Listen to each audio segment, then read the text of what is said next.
Fala galera, sejam muito bem-vindos a mais um Triplo F. Hoje eu vou contar um pouquinho a respeito da história do serviço de streaming Hulu e dos principais diferenciais entre o Hulu e todos os outros serviços de streaming que a gente vê por aí. Então, vamos lá!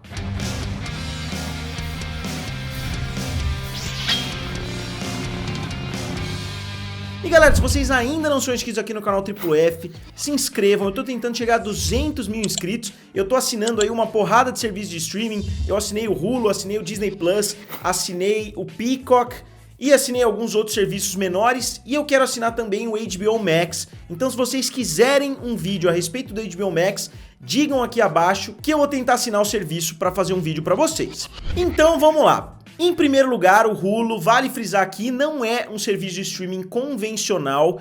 Ele foi, na verdade, uma junção entre a Fox e a Universal, que decidiram criar uma forma de transmitir os seus programas na internet. Eles fizeram acordos com várias empresas de comunicação da época, com a AOL, com o Facebook, com o MySpace, com o Yahoo e etc, para transmitir os seus programas na internet, só que não no mesmo dia de lançamento, alguns dias depois, e o programa ficaria por um tempo limitado. Então se você não conseguiu assistir um determinado programa no dia que passou, você pode assistir depois. E as duas empresas que começaram o Hulu foram, na verdade, a Universal e a Fox, como eu citei, e algum tempo depois a gente viu a entrada da Disney e da Warner. Então ficou por algum tempo as quatro grandes empresas, os quatro grandes estúdios, né? A Warner, a Disney, a Fox e a Universal dominando o Hulu com algumas diferenças de participação. A Warner tinha uma participação um pouquinho menor, em torno de 10%.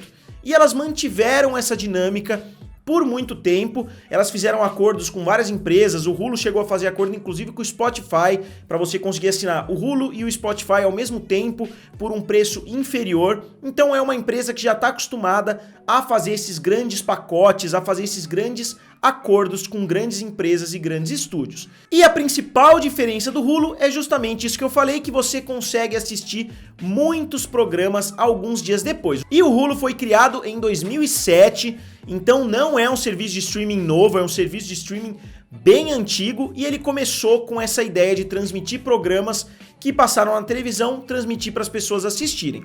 E você assistiria pela internet. Normalmente você tem várias plataformas nos Estados Unidos que você pode utilizar para assistir o Hulu. E o Hulu já começou valendo $1 bilhão e começou com as duas empresas que eu citei e com uma firma de investimentos que é chamada Providence Equity Partners, que comprou a sua participação por $100 milhões.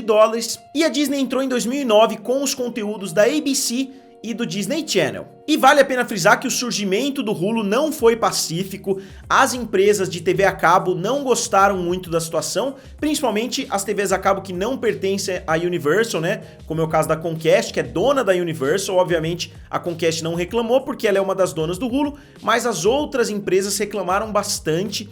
E por quê? Porque o mesmo canal que estava transmitindo na TV a cabo, que a TV a cabo paga uma quantidade bem alta de royalties, né? Paga um valor bem alto para ter aquele canal dentro da sua plataforma. Eles estavam passando no Hulu praticamente de graça, eles não sabiam exatamente como estava rolando a monetização das pessoas que estavam assistindo no Hulu. E as empresas de TV a cabo começaram a perder um pouco de espaço. Lembrem-se, 2007, 2010, é antes até da explosão da Netflix nos Estados Unidos. Então foi uma coisa bastante preocupante para esses serviços de TV a cabo, justamente porque eles estavam perdendo espaço para a internet. Inclusive alguns programas bem grandes que passavam no Hulu, os canais tiraram do Hulu justamente porque eles não estavam conseguindo monetizar de forma correta, e muitos dos anunciantes não estavam querendo pagar o que eles queriam porque eles estavam falando, pô, mas as pessoas estão assistindo no Hulu e não estão assistindo na televisão. Então eles tiraram esses programas do Hulu e começaram a transmitir somente na televisão. Mas algum tempo depois vários programas retornaram, então teve todo um debate que aconteceu que eu não vou abordar muito a fundo aqui nesse vídeo. E uma coisa interessante é que em 2011 o Hulu estava tentando se vender. Eu me lembro disso na época. O Hulu estava tentando se vender de qualquer forma para algumas dessas grandes empresas, para o Facebook, para a Apple, para qualquer empresa que quisesse comprar, e ninguém queria pagar o valor que eles achavam que era um valor justo ali pelo Hulu, porque era uma plataforma que não estava funcionando tão bem quanto o esperado, não estava tendo lucratividade como eles esperavam, até por causa desses problemas que eu citei e dessas controvérsias aí que estava gerando com as redes de TV a cabo. E em 2012, a empresa que eu falei que investiu 100 milhões de dólares decidiu inclusive vender a participação dela porque eles não viam muito futuro na empresa. Então esse equilíbrio continuou existindo entre as 4 grandes empresas até que a Disney comprou a Fox, ou seja, 2 dos acionistas viraram um acionista só, que era no caso a Disney. Então a Disney somou a sua participação de cerca de 25% com a participação de 25% da Fox e eles viraram acionistas majoritários do Hulu,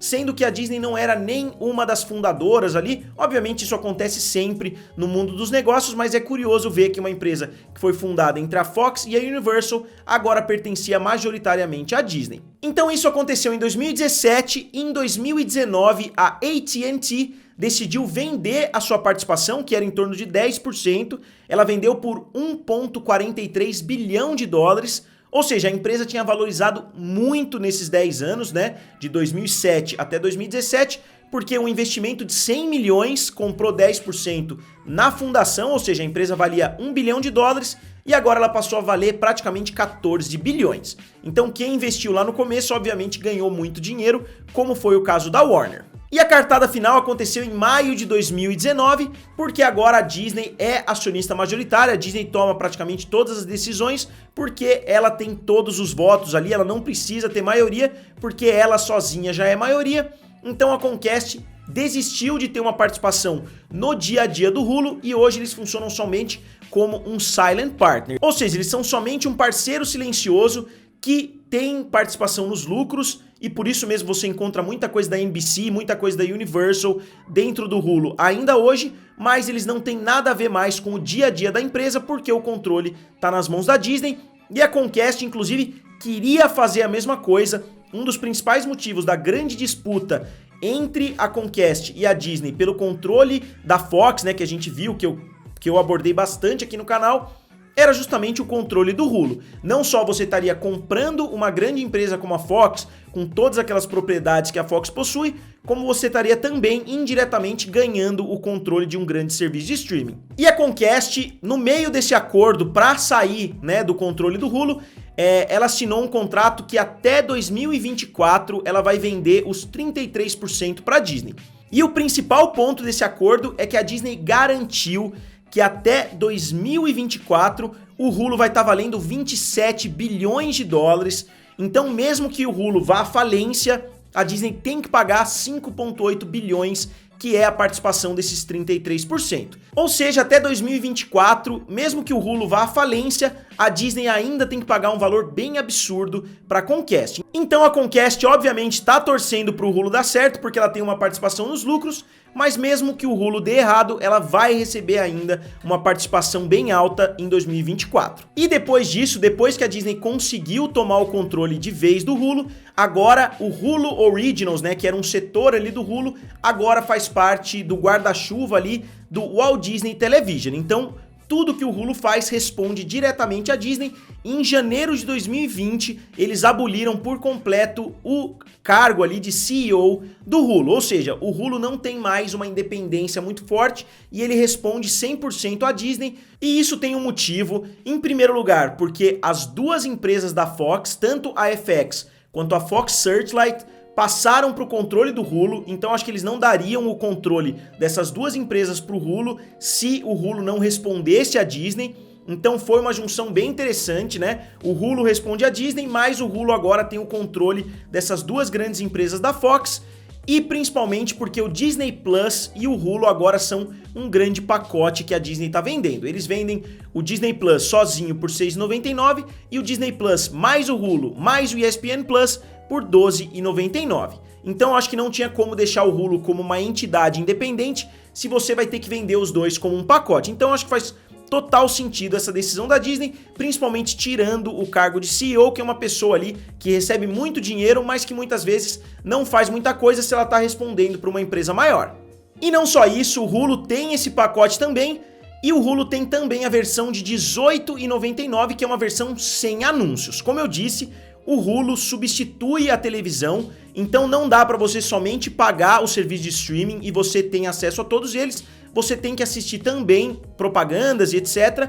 mas você tem a opção de pagar R$18,99 sem ter propaganda nenhuma. Eu acho que é um equilíbrio legal se você considerar que Brooklyn Nine-Nine saiu ontem na televisão, amanhã você já pode estar assistindo no Hulu. Eu acho que vale a pena você assistir com propagandas para poder assistir no horário que você quiser, considerando que você não tem que esperar ali um ano para ver a nova temporada de determinada série chegando à Netflix, ao Hulu e etc. Você assiste literalmente no tempo que ele está saindo na televisão. E o Hulu foi ainda além disso. O Hulu tem hoje um pacote de $39, que na verdade é Hulu Plus Live TV, que você consegue assistir televisão ao vivo, mais ou menos como o YouTube fez com o YouTube TV, que você consegue assistir televisão ao vivo através do Hulu. Então isso deve ter pacificado um pouquinho as coisas com os outros serviços aí de televisão, justamente porque eles pagam os canais, eles pagam diretamente os canais para transmitir. Então, como o preço subiu bastante, como ficou na faixa de 39, ficou mais ou menos no mesmo preço que uma TV a cabo,